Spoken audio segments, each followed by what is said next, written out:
Menteri Pertahanan Israel Yoav Gallant mengunjungi pangkalan udara militer Nevatim pada Minggu 6 Oktober 2024 yang sebelumnya mengalami kerusakan akibat serangan rudal Iran pekan lalu. Dikutip dari The Times of Israel, Gallant mengatakan bahwa serangan Iran belum menggores kemampuan angkatan udara. Ia mengklaim kerusakan yang ditimbulkan sangat kecil, yakni pada gedung perkantoran dan pemeliharaan. Tidak ada satupun pesawat tempur maupun skuadron yang rusak akibat rudal Iran. Meski begitu, Gallant bersumpah akan membalas serangan musuh dengan cara dan waktu yang tepat. Sebelumnya, Iran mengklaim berhasil menghancurkan sejumlah pesawat tempur F-35 Israel di pangkalan Nevatim.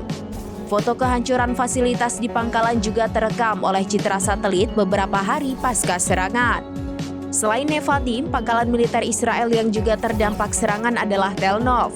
Namun Israel lagi-lagi mengklaim bahwa kerusakan yang ditimbulkan tidak mempengaruhi fungsi angkatan udara. Menurut laporan berbagai media, jumlah rudal yang diluncurkan Iran antara 180 hingga 200. Ini adalah serangan balas dendam atas pembunuhan pemimpin Hamas dan pemimpin Hizbullah.